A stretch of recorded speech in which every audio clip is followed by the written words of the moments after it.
All right, so let us go ahead and get started in today's lesson. Now, there are some importance that you need to know with our introduction to the stock market. All right, first, this is just an introduction to it, meaning we're just covering the basics. We're not going to go into too much detail about every single topic or every single piece of information because that can be a little bit overwhelming for us at once. There is a lot of content and a lot of information to know when you are trading the stock market. All right. In addition to that, we also need to understand that this is an educational session, meaning that this session does not provide financial advice, investment advice, trading advice, anything similar to that. Okay, this session is purely for an educational standpoint as far as your goal, your objective is to learn about finances, learn about the stock market being a mechanism of growing finances. You want to learn about that. That is the objective that this session can help you meet. All right. Additionally, it is important to understand that investing in the stock market involves risk, and these risks can result in losing all or a portion or even more than your initial investment, depending on what your instrument is. So please understand all risk fully before making any investment. All right. If you make an investment in the stock market, it does come with risk. There are no free passes with the stock market. So make sure that you understand your risk with anything. And lastly, I want to say that past performance is not an indicator or guarantee of future results. What does that mean? Myself, as I have traded the stock market, I have been very successful. I've been able to multiply my initial investment and have a larger return. However, that does not mean I have a guaranteed path of being able to continue that in the future. All right. Or you could look at an individual investment in itself. Let's say, for instance, Apple. The company Apple has continued to go up, but that does not mean that it will continue to do that forever into the future. So past performance is not an indicator of future results. So these are the things that I want everyone to understand before we begin. If you are looking for financial advice, it would be best to seek a financial advisor or an investment advisor with a licensed and registered firm or investment firm. All right, so let's go ahead and begin our presentation by having a quick discussion. All right, so if you've ever been to GameStop when you have a new item released, think about how hard it is to try to get that particular item. So has anybody ever tried to get an item from GameStop the night that it's been released or the week it's been released? Or it doesn't have to be GameStop. It could be Walmart, it could be Target, wherever. You're trying to get something as soon as it comes out. Maybe you're trying to get the new iPhone the same week it comes out.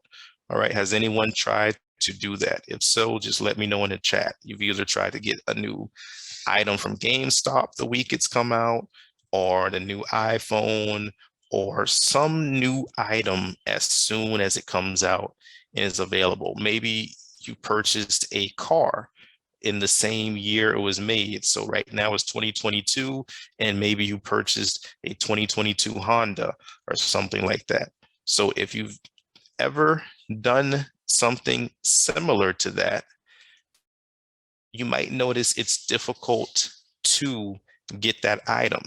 And the reason why it's difficult to get that item is because it follows the economic law of supply and demand. All right. So when a new item comes in, the price is higher than what it would normally sell for because everybody wants it. They know everyone wants it because it's brand new. So they raise the price. All right. And after a while, the price might come down. The reason why I say that is because all these companies we mentioned, GameStop, and I said the iPhone is made by Apple. I said Walmart, Target. These are all companies you've heard of, and each of these companies are traded or invested in on this thing that we call the stock market. All right. So everyday companies that you've heard of are companies that are traded either directly on the stock market, or they might have a parent company that is traded on the stock market. For example, Taco Bell, Pizza Hut, Popeyes. You've heard of those there, but there's no stock for those companies because they're together as one company under the brand Yum Foods. That's the name of the company. That one company owns each of those businesses, and they trade as one ticker or one company on the stock market together.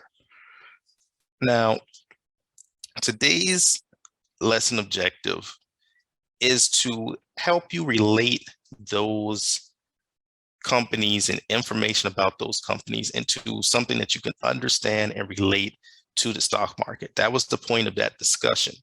And the reason why we are doing that is because we want you to obtain your basic and your fundamental knowledge of the stock market. And so that starts with understanding that the stock market is made up of companies that you know and some that you don't know, but it's made up of companies and investors trying to trade and invest in those companies. Now, what can you expect to hear and discuss in this lesson? What is the stock market? The history of the stock market. Why do prices of assets move? And what is an asset? The benefits of the stock market, the risk of the stock market. Again, there's no free lunch, so everything has risk. Who are the types of people engaged in the stock market? What are the types of assets I can trade or invest in or on the stock market? All right. Methods of engaging in the stock market. How do I go and participate in the market directly? That's what that means. Cryptocurrency versus real money. What's the difference? What's the advantages? What are the disadvantages? What is the proper investing mindset? I have taught and I have talked to a lot of people this week who suffered from improper investing mindset. And we will talk about that later before we finish our presentation today. And then lastly, how can you enter the market today? If you were to be fully prepared, ready to go, what would you do if you wanted to do that? So let's begin. What is the stock market? The stock market is a marketplace, where assets are electronically exchanged between sellers and buyers. So what does that mean in simple terms? It means the stock market is a place where stuff is traded with the help of the internet. All right. You might see, or you might have seen in movies or in television shows, people in one room and they're screaming, "Hey, I want 100 shares of this, 500 shares of this, 1,000 shares of that." Yes, that does exist. However, that's very limited. The majority of things traded in the stock market are traded from someone's computer in an office. All right. So if you were to define the stock market, you would see it as a online electric place where the things being assets, are traded. All right. So what is an asset? An asset in the terms of the stock market is anything that has value. If it has value, it's considered an asset in terms of the stock market. So if it has a value of 1 cent, it's an asset. If it has a value of $1,000, it's an asset. It does not matter. As long as it has some form of value, it is considered an asset. All right. Just like all other marketplaces, an asset is affected by supply and demand. The more of that asset that is available, the lower the price will be. The less that asset is available, the higher that price will be. If sellers flood the marketplace with too much supply of an asset, the demand for the asset will be met and then exceeded, which lowers the value. So if sellers come and bring their asset to the marketplace, the people that want to buy it will buy it, but then there'll be too much of that thing left over and it will overflow and bring the price down. Think of it like oranges. If I take oranges to the market, to the grocery store, and I say, here are 1,000 oranges. Well, if I have enough customers that want 500 oranges, that's great because I can give them 500 oranges and all the customers are happy. But what happens if there's still 500 oranges left over? Well, if I don't sell these oranges, they're going to go worthless. So I start lowering the price and I keep lowering the price until someone is willing to buy them. Maybe one of the customers only wanted 5 oranges, but they were 50 cents per orange. But now that they're 25 cents per orange, the customer might buy 10 instead of just 5. So that's how that supply and demand works. You can do it in reverse as well. If demand is too high, all right, this is the reverse. If buyers want to acquire an asset, the supply will reduce and then the value of the asset is raised. This movement between supply and demand, this balance, is what drives something called price action, which is the movement of an asset's price in the stock market. All right, price action means how does the stock's price moves. This is the same thing that affects the value of a PlayStation 5 at GameStop. If the supply is low, the price is high. If the demand is low, but the supply is high, the price will be low because not that many people want it. The supply is too much. They have to lower the price to meet the demand. The goal of the stock market and of all marketplaces is to make it where supply and demand meet. Okay. When there's more demand, the price goes up. When there's more supply, the price goes down. That's how price action works, and that's how the stock market works. I'm going to give you a quick example of exactly what I mean by that. This is a chart of an actual, how charts of stocks actually look when they are traded. And everything you see green means demand. Anything you see red means more supply. So when you had green, green, green, green, green, that's demand coming up. Demand, demand, demand. When you see red, red, red, red, that's supply. More supply coming in, more people selling, and that brings the price back down. So that's just a quick visualization of what I meant when I said price action. All right, so how did this whole thing come about? How did we get to this electronic marketplace where I can take my phone and I can press a couple of buttons and I can buy something electronically in this stock market? Well, it started obviously long ago, before there were electronics. It started with paper. All right. And it started with a company called the Dutch East Indian Company. All right. The Dutch East Indian Company were the first people who invented the exchange of stocks. What they had, what the company had, was some ships. They had some ships, and they wanted to go from Europe to North America, the New World, and they wanted to bring some things from North America back to Europe and then sell them in Europe. The problem is, though they had the ships, they didn't have money to pay a captain, they didn't have money to pay the crew, they didn't have money to fund their trip. So what they did is they found people who were willing to invest in their company.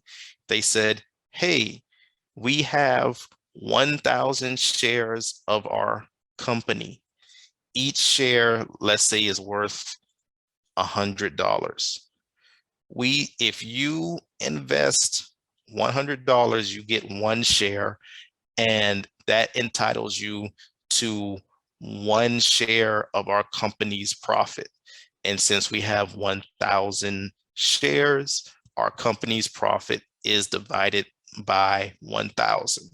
So basically, the shares that were exchanged between the company and the investor, that was the first ever exchange of shares. And that's where the stock market pretty much got its beginning.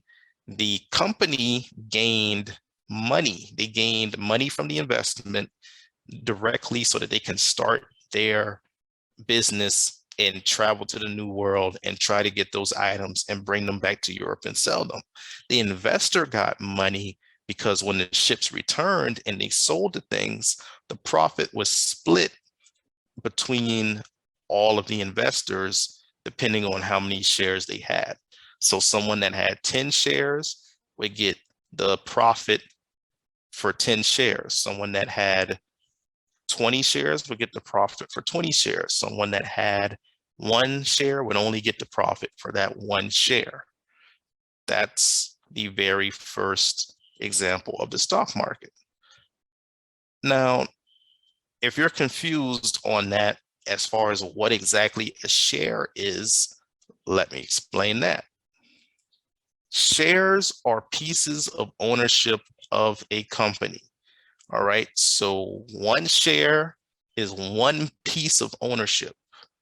So if I have a company and I give you a share of that company, you have one piece of ownership. The percentage of ownership is determined by the number of shares owned divided by the total number of shares. Let's look at that example. 10 shares are owned of a possible 10,000 shares. So what is your percentage of ownership? Well, we take your 10 shares that you own and we divide it by 10,000 possible shares. And then that is your answer right there of ownership. You own 0.001% of the company. That is how shares work.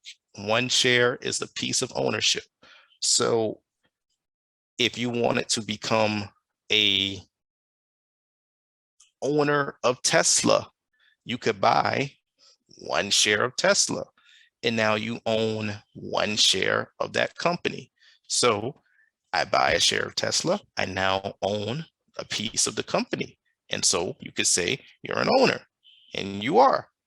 Now, if you want to become a minority owner, the minority owner must own at least 10% of the total amount of shares. If you want to become the majority owner, you need to own at least 51% of the shares. And that's simple math there. 51 is the majority of all available shares. It's 100%. If I own 51% of the shares, there's only 49% left. Therefore, no one can own more shares than me. So I'm the majority owner. That's just how that works. Now, Let's do the math on this.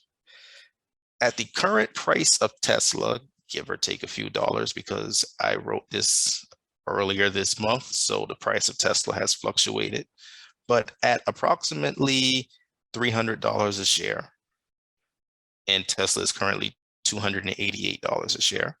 To be a majority shareholder of Tesla, you would need to buy 1.32 billion shares with a B, billion shares, which cost about $425 billion.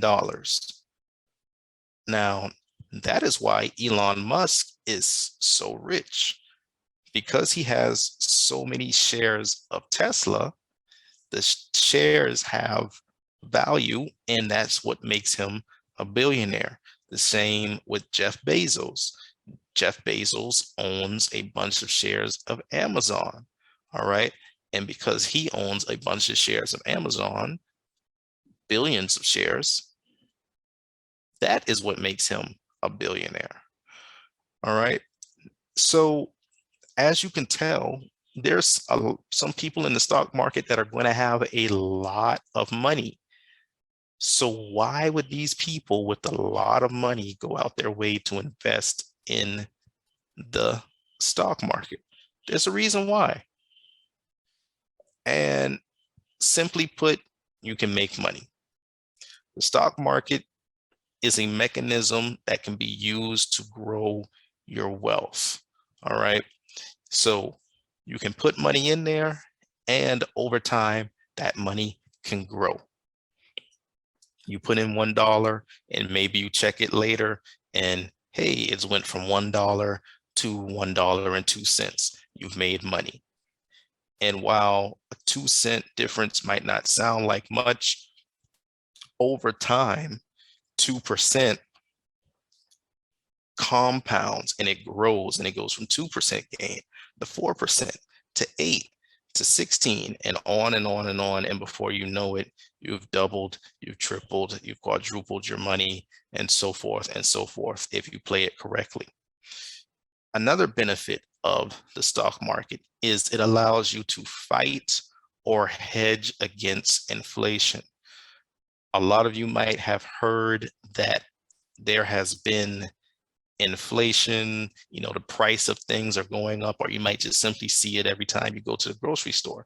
Last year, maybe a pound of beef was $4.29.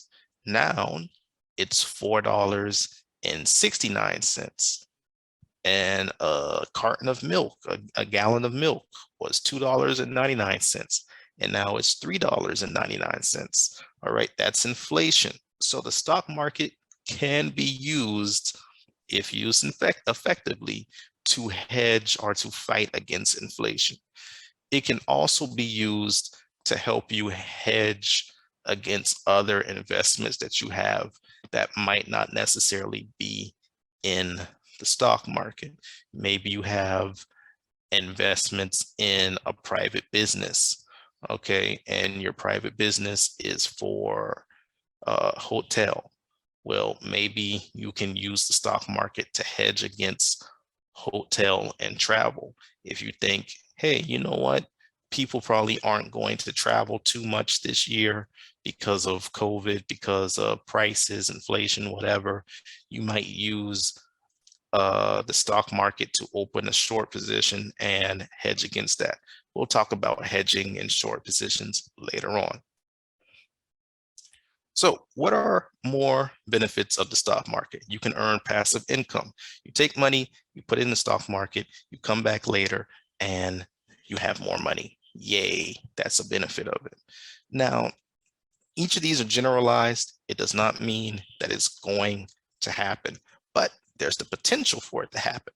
So those are the benefits. That's why rich people, wealthy people want to put their money in the stock market, because they worked hard to get rich in the first place. They work hard to become wealthy in the first place.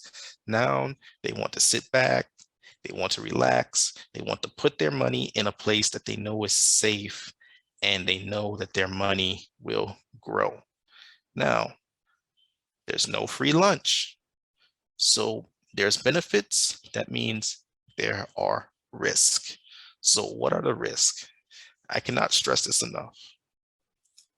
Simply put, the risk of the stock market is you can lose all your money, period. That is a risk. And depending on the asset that you are trading, you could possibly lose more than your initial investment. This is why it is wise to seek a financial advisor, or wise to make sure that you consider all potential risk before purchasing any asset in the stock market. If you are unable to do that, then you risk losing your money very quickly. So how do I lower that risk? All right, you see the meter here, you can have high risk, medium risk, low risk. How do you lower and reduce your risk? And very simply put, you need risk management strategies. All right, hedging, position size, developing a trading plan, controlling your emotions, proper trading psychology. All of these are methods of managing risk effectively, using spreads instead of just buying an option up front, or buying options that are with dates that are good distances away from expiration. Those are examples of risk management techniques. So what affects the value of your asset? The reason why I mention this is because we just talked about risk. So risks come in when your asset is exposed and its value could go down. That's a risk. So what affects that value? What could make your asset go down in price, or what makes it go up? That's what we want it to do, go up. What makes it go up? Well, again, supply and demand are the main things, but that supply and demand can be affected by the following. 1, a fundamental catalyst. 2, technical factors. 3, FOMO. For example, what happened to GameStop. 4, legislative changes. And 5, global economic factors. So we will talk about each of them: fundamental, technical, FOMO, legislative, and global economic factors. Let's talk about them. What is a fundamental catalyst? So any change that reflects on the products that a company offers, or the services, or how the company will sell them, those are fundamental catalysts. For example, earnings reports, or insider trading, or mergers, or acquisitions, or offerings, or let's see, a buyout or something like that. Those are fundamental changes to a stock, into an asset. So here's an example of a negative fundamental catalyst. A CEO that sells a bunch of shares. He sells a lot of shares just before earnings comes out. Okay. That is probably a bad catalyst for a company. If I see the earnings report comes out, today is the 24th of September or the 25th, depending on where you are in the world. If earnings report comes out, if the earnings report comes out on September 27th, and on September 26th, I see the CEO selling a lot of shares, that's probably bad. And that's probably going to drop the price of the asset, because other investors are going to see that. They're going to know the earnings are the next day, and they're going to say, hold up, no, something is wrong here. Why would the CEO be selling? He must be trying to get ahead of bad earnings. That's going to bring the price down. Now, there are positives that can also happen. For example, if a small company is bought by a larger company, that's good for the small company. Okay, so if we have a small cell phone company, all right, somebody like Nokia or Motorola, if they're bought by Apple, that's probably a good thing for Nokia because they get a lot of money for that. And then their shares become Apple shares. So Nokia shares are selling for less than $10 a share. They would automatically jump up to the same price as Apple, which is $150 a share. So that would be very good. So a catalyst can be negative, a catalyst can be positive. Sometimes something can be positive in the long run, but short-term negative, or negative at first and then become positive. It's fundamental catalysts are predictable, but they can also vary depending on the information that comes along with them. Now we have technical factors. So a technical factor is determined by reading a price action. So that chart that I showed you earlier, where it had the green and the red and the price would go up and down and up and down, that is price action. Looking at that chart and reading it and saying, okay, what is this price doing? It's going here, and then it came back here, then it went back up to there, and then it came back down, then it went right back up to there again, and now it's coming down. Mentally reading that and processing that in your brain and coming to a conclusion, that is called technical analysis. All right. And technical analysis is an art, it's not a science. There's no book you can read and learn all the secrets to technical analysis. So if someone is trying to sell you that, I mean, it might help you, but if they're saying it's the answer that you need, that's not true. Right? Technical analysis is practice, and practice is practice. It's an art, it is not a science. But nevertheless, because the stock market is traded by humans and the stock market is traded by algorithms or computers or machines, because the algorithms are trading it, they like to read these technical factors, and they will determine if they will buy or if they will sell. And so technical factors play a large role in the movement of price action and the movement of your asset. So if you buy something, you should be aware of the technical factors. Now, in-depth discussion of this can be continued later on in its own presentation if this course continues. Now, here's an important one: FOMO, the fear of missing out. You need to be very aware of this as a trader because it can affect anyone and everyone. This is how it simply works. You see a share, you see a company, excuse me, stock is trading today for $5. Tomorrow, you see it trading for $10. Later in the day, you see it trading for $20, then $25, then $30, and $40, and $60, and $80, and $100. And you noticed that you sat there and you watched it go from $5 to $100 and you did nothing.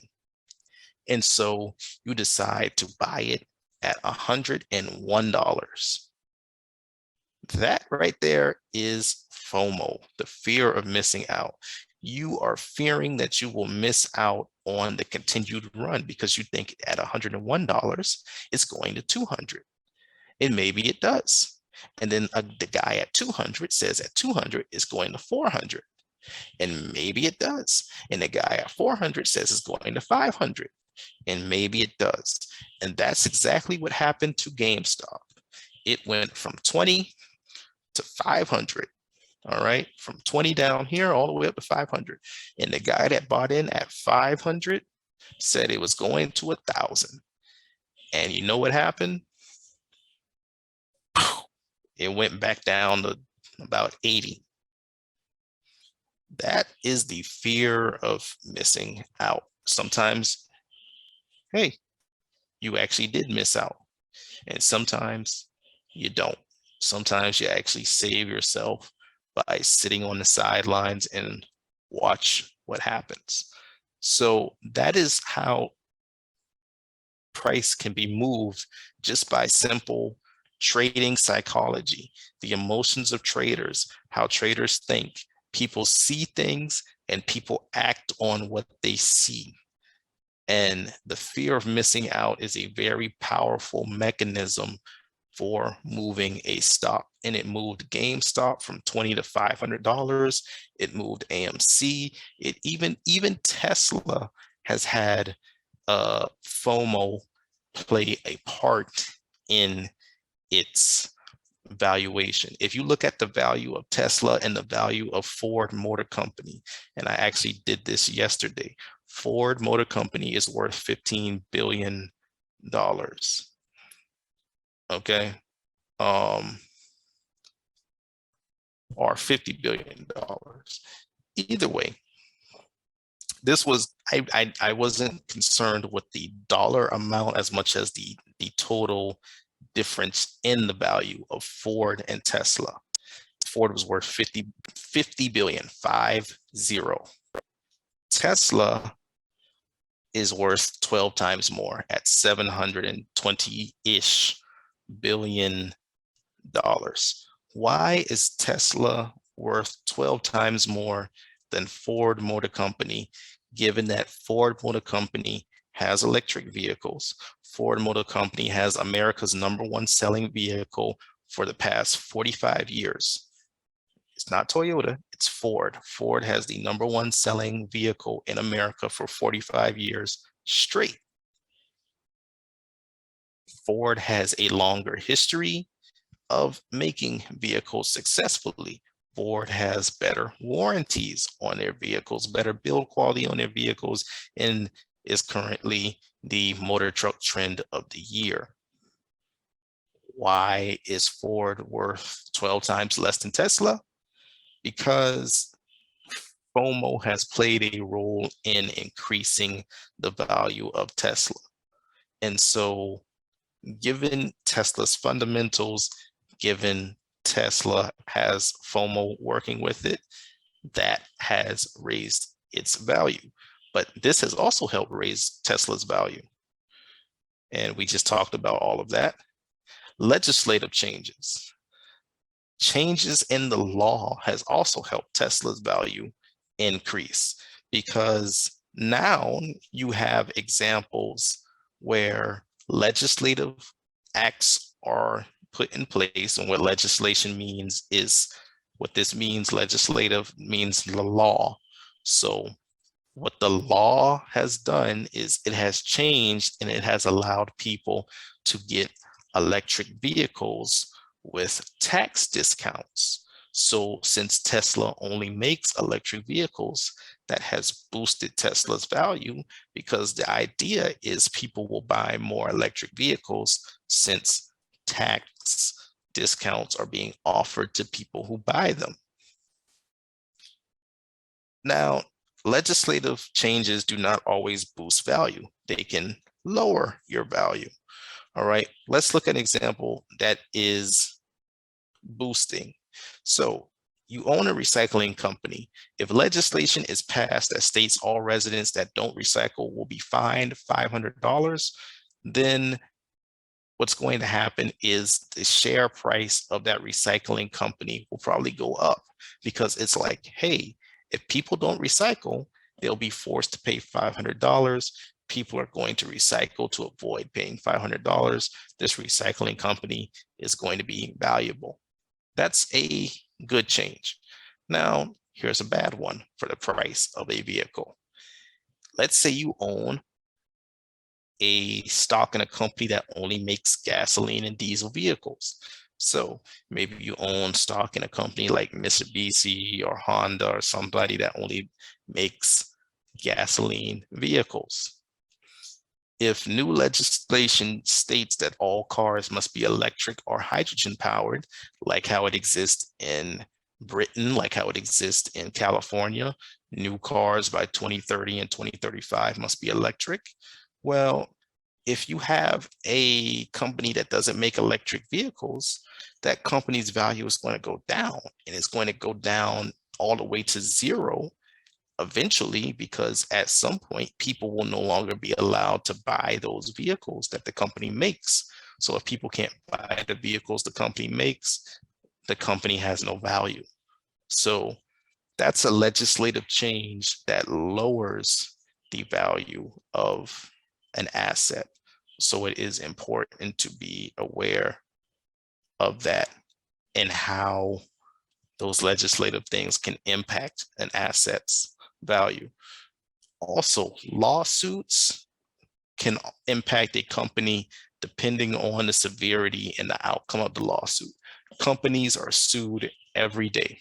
So if you see, oh, Apple is sued by someone and you own shares in Apple, that doesn't mean panic, because they're sued every day. Apple probably has 100 lawsuits right now. But some lawsuits and their outcomes can be severe. For example, Wells Fargo, when Wells Fargo had to pay back hundreds of millions of dollars because they discriminated against Black people that applied for mortgages, when they had that discrimination lawsuit filed against them and they lost, that impacts their profit margin, because they had 300 million that they just had to pay back to those people that they discriminated against. And so that removes 300 million from their profit. So that lowers the stock price. The last thing that affects the price of an asset is global economic factors. And that could be war, that could be a blockage, that could be a supply shortage, or a supply overage, meaning too much of the supply. Each of these things affects the value of an asset. Now, there are people who know these things, and people who know these things, who knows what an asset is, how an asset's value is affected. They know the risk of the stock market. They know the benefits of the stock market. They say, you know what? I'm willing to go ahead and get invested in the market. And there are 5 types of people that do that. There are hedge funds and banks and investment firms. You can really put those as one. Hedge fund, banks, investment firms, those really count together as one, and they come together to be, basically, you could just call them you can call them financial institutions. All right, a bank, an investment firm, a hedge fund, those are financial institutions. Their only job is to work with money, to work with finances. All right, they participate in the market and they make up the majority of the money by far. Okay, investment banks, investment firms, all these financial institutions, the majority of the money by far. The next set of people are professional traders. Professional traders are those who have at least 100,000 in their account and who trade and invest and use the money that they make for that for their living. That is their job. Their job is to put money in the stock market, make that stock market money grow into more money, withdraw that, use that to pay their bills. Those are professional traders.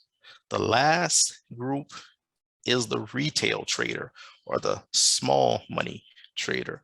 These are regular individuals that have smaller accounts that are just participating in the stock market. They're not certified.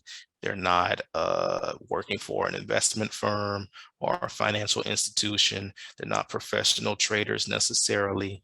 They are retail traders. They are the what's left after you eliminate all of the other categories. Those are the people who participate in the stock market. I would be considered a retail trader because I do not have $100,000 in assets invested into the stock market to give me what's called portfolio margin. So I would be a retail trader. Anybody that was under 100,000, you could consider them to be a retail trader. All right, so I want to just go back to this one more time. Just because someone has 100,000 does not mean that they are a professional trader. Please understand that.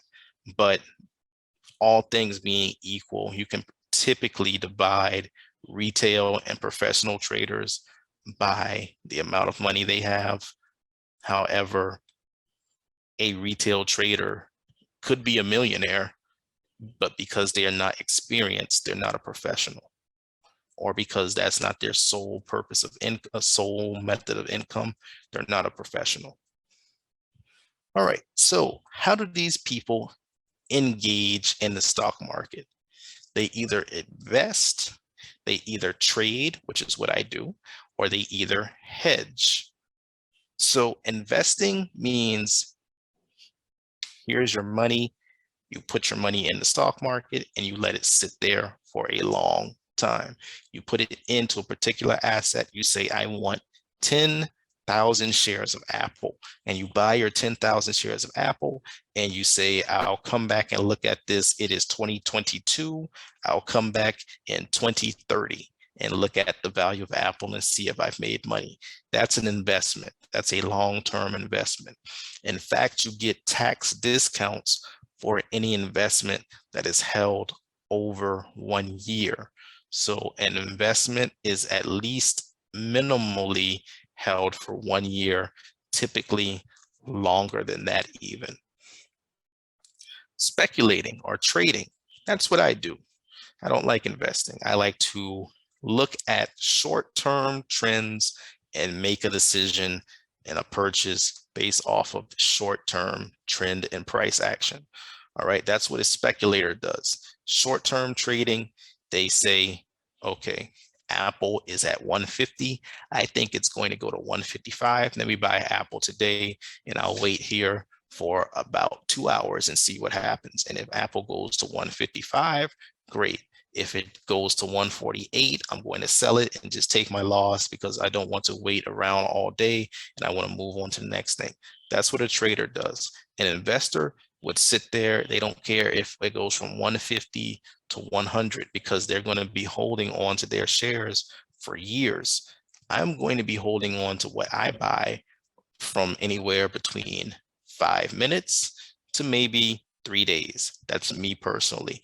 That person is a trader, not an investor. All right. A trader could even be considered anyone that holds an asset from 1 second to up to 1 year. That is a trader. If they're not holding it longer than a year, they're not really investing, they're just trading. And then the last type of engagement in the stock market is hedging. Hedging is something that you use to reduce your risk. So an example is maybe your grandfather owns an oil well, all right? And you're about to inherit the oil company, but you say, you know what? These electric vehicles are coming up now. I'm not sure if our oil company is going to do so well. So you go and you buy some shares in the stock market that trade against your oil company or that trade for the electric vehicle company. And you do that. That is your hedge to protect yourself just in case what you have is not going to work out. That's how hedging works, and that is a type of engagement in the stock market. Now, there are multiple assets that can be traded in the market. Each asset has a disadvantage. Each asset has an advantage, or advantages and disadvantages. Let's talk about each asset briefly. You have shares, also known as stock. We talked about that earlier. You can have options on shares. You can have warrants. you can have futures, and you can have options on futures. Now, each of these assets, we are not going to discuss too much, because if we did, this would be a 5-hour course. We're not going to be here that long. We just want to know exactly what these are and what they do.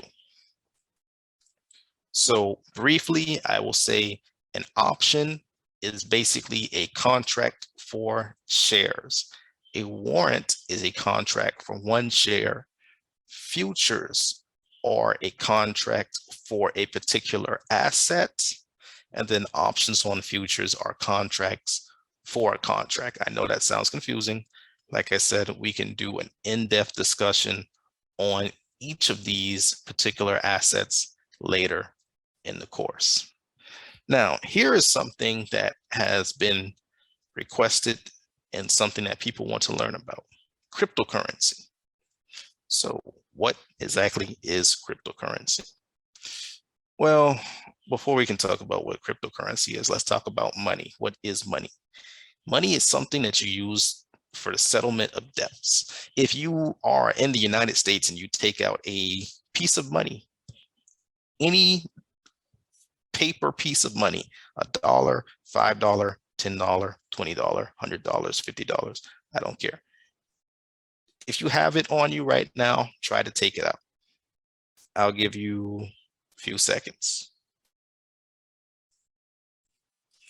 Now, on the front side of that piece of currency, you will see wording that says, this is legal tender, or this is tender legal for the settlement of all debts, private and public, something similar along those lines. What that means is money is something you use to pay if you are owing for something. When you go to Walmart and you put cereal in your cart, and milk and eggs and bacon and bread and butter and a cake and some chicken and, you know, some rice and whatever you're buying, and you go to the checkout line and you put in some candy and everything, and then you pay for, and then you go and you put it on the cash register, and the cashier scans it, beep, beep, beep, she scans everything for you, and they say, you know, they look at the total and they say 78.27. All right. So you now have a debt to Walmart of $78.27. Money is what you use to pay for that debt. So debts don't mean loans necessarily, but it means that you are paying for what you owe. Cryptocurrency is a form of digital money. So a digital form of money that can be used to pay for a debt. Well, allegedly, that's what it's supposed to be. What it is in reality is different. So theoretically, cryptocurrency has its value controlled by a computer. The computer regulates the value and keeps cryptocurrency up and at a certain level, theoretically. However, that's not true. And the reason why it's not true is because it is subject to the law of supply and demand, the law of economics. All right. Meaning, if everybody that owns a particular cryptocurrency decides to sell at one point in time, then that cryptocurrency becomes useless. And therefore, the computer is unable to keep up its value because it wasn't controlled by the computers in the first place. Cryptocurrency is just like every other asset. Supply and demand run economics, supply and demand runs finance, supply and demand runs cryptocurrency. All right. Now, some forms of cryptocurrency have value, like real or fungible money. Most cryptocurrency does not. All right, so the difference between fungible or physical currencies is that they can be used to buy anything at all in the country they originate from. If I have $1, I can buy anything in the United States that costs $1 or less. Anything. If I have cryptocurrency, that's not necessarily the case. All right. Cryptocurrencies are not accepted for every purchase. The first cryptocurrency was for the purchase of pizza through Bitcoin. All right. But the thing is, this was a trade between two people who owned Bitcoin. One guy sent another guy 20,000 Bitcoin. Yes, 20,000 Bitcoin. And the other guy called Papa John's and had 2 large pizzas delivered to his house. That was the first exchange of cryptocurrency. That was the first purchase of cryptocurrency. However, 10 years later, possibly longer than that, but I believe it is 10 years ago in 2012 that occurred. However, to this day, there is no pizza chain in America, no major pizza chain that accepts Bitcoin or any cryptocurrency. What that means is that cryptocurrency is not really used consistently to make a purchase. So, in conclusion, my thoughts on cryptocurrency. Cryptocurrency, and I apologize for the lights dropping. It seems that there is a power outage in the area, but I do have backup lighting here. What we have in my internet is provided through a non-connected service, so we're good to go here. What we need to know about cryptocurrency is this. It's backed by real money, so it's not a unique asset, meaning that because it's backed by real money, it's really basically based off of real money. It's not something that is, new and unseen before, not something like that. No, that's not really the case.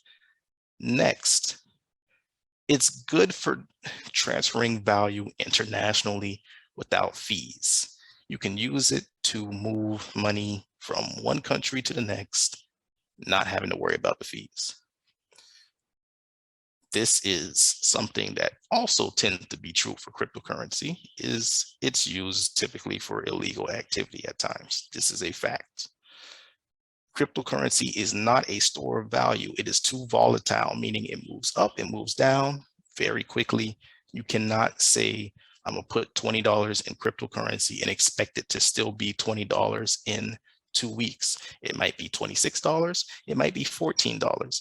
You won't know. So because of that, it's not good for long-term investment. If you were to invest long-term in cryptocurrency, then you would face the problem of that volatility, which is why it's not good for long-term investment, in my opinion. It is also best to be traded in small time frames, from 1 week or from a few minutes to a few weeks. That's when you get the most value from trading cryptocurrency with the least amount of stress. All right, so here are our review topics. Very briefly, in review, what is the stock market? It is an exchange of goods, of assets, electronically between buyers and sellers. What are shares? Shares are a piece of ownership of a company. Why do prices of assets move? Because of supply and demand, and because of global economic factors, fundamental factors, technical factors, FOMO, which is a psychological factor, the fear of missing out, and because of legislative legal changes. All right, the benefit of the stock market, you can make money. The risk of the stock market, you can lose money. The people engaged in the stock market. You have financial institutions, so banks, investment banks or firms, hedge funds, professional traders, retail traders. How do they engage? They either invest, they either trade or speculate like how I do, which is where you hold something for short term, whereas investment is holding something for long term. Or if they're not engaging through trade and if they're not engaging in investment, they are hedging. And we just spoke on cryptocurrency. Now, before I let you go, or before we get to our question and answer session, I just want to remind you of one important thing. A smart investor is always mindful of risk. Investing requires the correct mindset. For some people, money can buy happiness for some people. But if that is your thought, money buys you happiness, the stock market might not be right for you. And because the stock market is not a place for gambling, all right? If you want to go to the casino, go to the casino, but the stock market is not a casino. If you try to gamble in the stock market, you will lose. If you invest in the stock market, if you understand that the stock market can be used as wealth building, where you can build on percentages, you can turn $1 into $1.10, then $1.10 into $1.21, you'll be okay. But if you take $1 and you say, I want to make it $2 and I want to make it $2 right now, what's probably going to happen is you're going to end up with 50 cents. You're going to lose. So have patience and have the right mindset of risk management. So with that, I am going to open up, I am going to open up our session here for questions. So if you have a question, you can simply either put it in the chat or you can alert me through raising your hand or something similar, and I will address it here and answer it. So if you have any questions regarding our presentation, and I know that was a lot of information, we have to go quickly, so that's why we went so fast. Any questions at all about the presentation, feel free to ask. They will be answered. Or maybe you have a question about something that wasn't shared in the presentation. That too can be answered.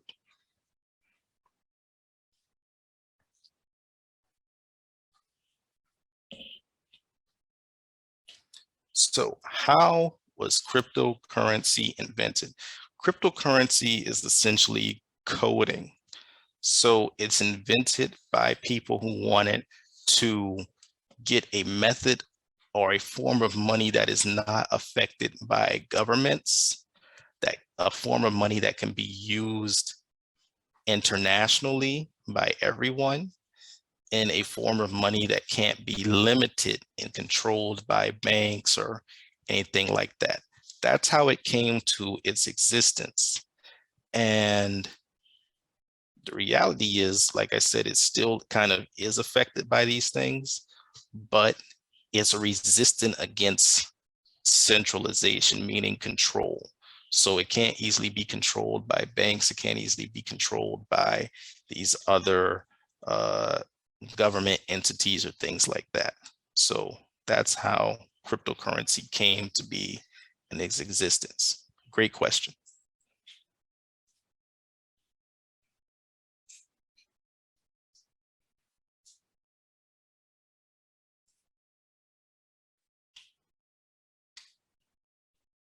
Any other questions?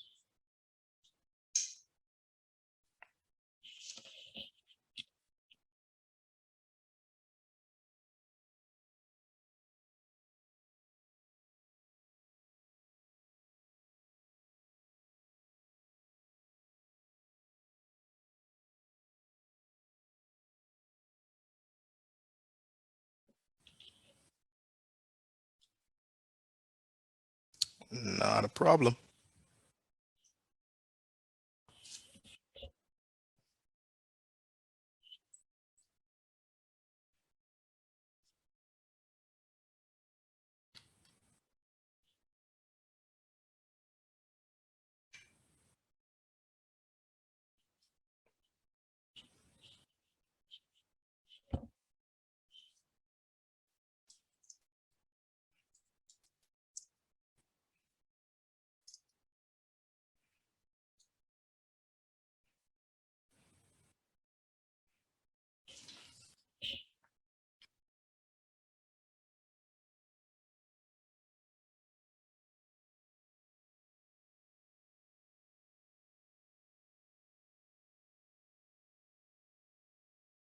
If you have a question, feel free to ask. There are no bad questions.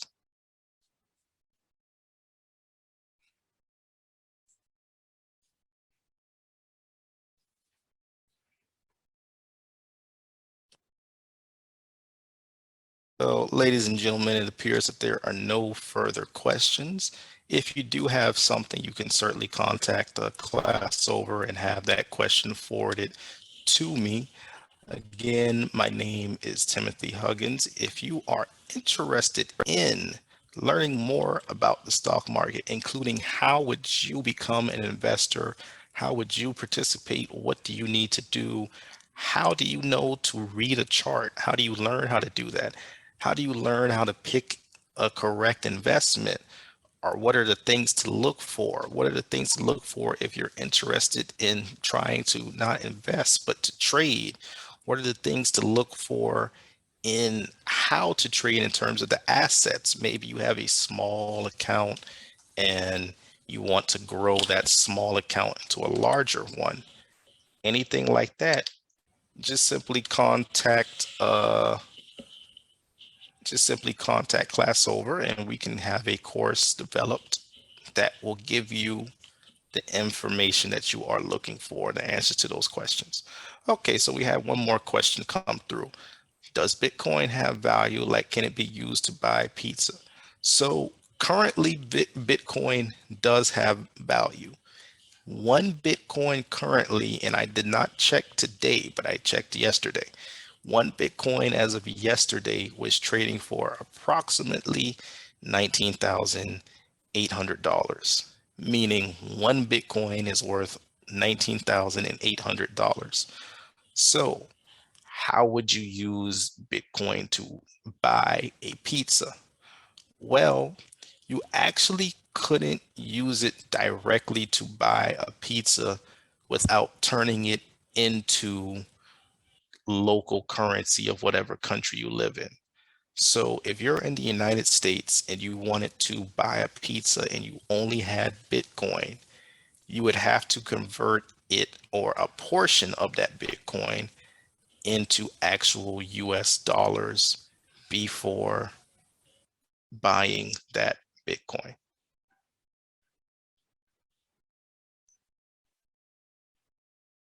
No problem.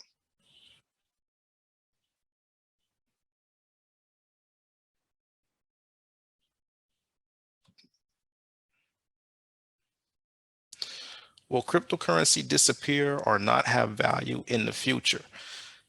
It is not going anywhere anytime soon, and it will have value. The question is, what will that value be? 1 year ago, at this time, cryptocurrency, specifically Bitcoin, was at its all-time high, meaning it had never been worth more ever before in the history of Bitcoin. It was worth $50,000. Well, now one Bitcoin is only worth $20,000. So the question is not in terms of will it go away? No, it will be here. It's here to stay. But its value is very much in question. We do not know if cryptocurrency will continue to be a highly valued asset or if it will continue to lose and lose value. But that's a very great question. And that's the reason why I cannot say that cryptocurrency is safe to invest into, because someone losing, if they were to have bought a Bitcoin at 50,000, they've lost $30,000 in 1 year on just one Bitcoin, or 60%. That's not a very good investment necessarily. So it will be here to stay. It will have some form of value, but the value that it has, it might be losing that value as time goes on. We can only wait to see exactly what will happen.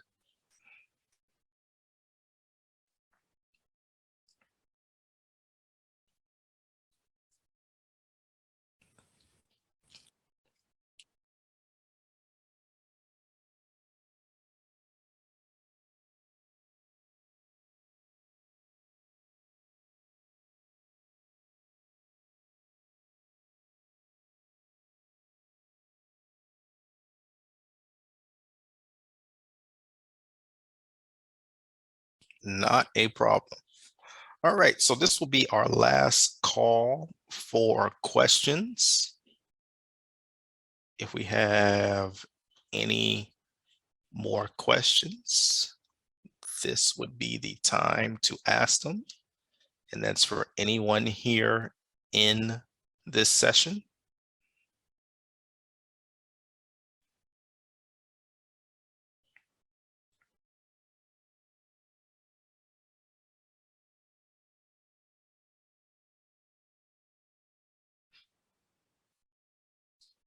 Okay, so it would appear that there are no further questions. So at this point in time, I want to thank all participants for coming to the session, my session here on the introduction to the stock market. I want to thank all of you for that.